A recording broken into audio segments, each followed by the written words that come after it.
বাংলাদেশি শ্রমিকরা কিন্তু বরাবরই কাজের দিক থেকে সৌদি আরবে প্রশংসিত। সৌদি আরবে অদক্ষ হলেও বাংলাদেশি শ্রমিকদের চাহিদা সবচেয়ে বেশি।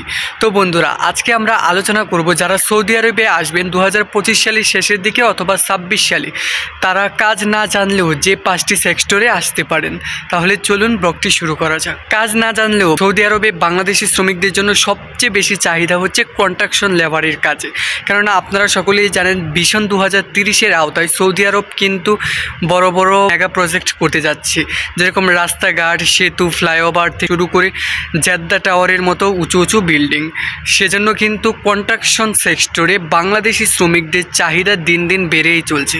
তো আপনি যদি কোনো কাজ না জানেন তাহলে সৌদি আরবের কনস্ট্রাকশন লেবার সেক্টরে আসতে পারেন। 2 নম্বরে যে সেক্টরটির কথা বলবো সেটা হচ্ছে হাউসকিপিং ক্লিনার।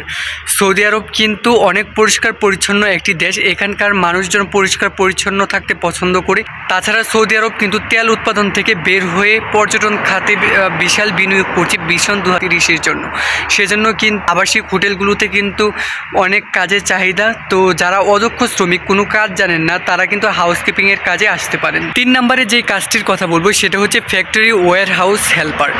এই কাজের চাহিদা কিন্তু সৌদি আরবে সবচেয়ে বেশি। আর যারা অদক্ষ শ্রমিক রয়েছেন, কোনো কাজ জানেন না, তারা চাইলেই কিন্তু এই কাজটি করতে পারেন।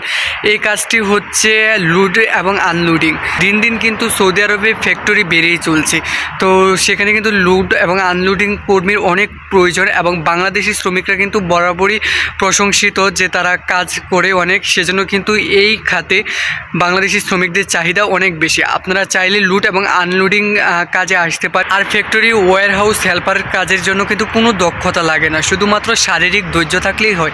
এবং বাংলাদেশি শ্রমিকরা কিন্তু বরাবরই কাজের দিক থেকে সৌদি আরবে প্রশংসিত। তাই আপনার যদি শারীরিক ধৈর্য থাকে তাহলে অদক্ষ হয়েও কিন্তু চাইলে ফ্যাক্টরি ওয়্যার হাউসের কাজে আসতে পারেন। 4 নম্বরে আমরা যে কাজটি নিয়ে আলোচনা করব সেটা হচ্ছে লজিস্টিক ডেলিভারি হেল্পার। বিশেষ করে বড় বড় যে কোম্পানিগুলো রয়েছে তারা কিন্তু বিভিন্ন কিছু ডেলিভারি দিয়ে থাকে। সৌদি আরব কিন্তু অনলাইনের উপর অনেকটাই নির্ভরশীল। অনলাইনে অর্ডার দেওয়ার পর যে ডেলিভারিগুলো দেওয়া হয় সেখানে কিন্তু একজন হেল্পার চাই।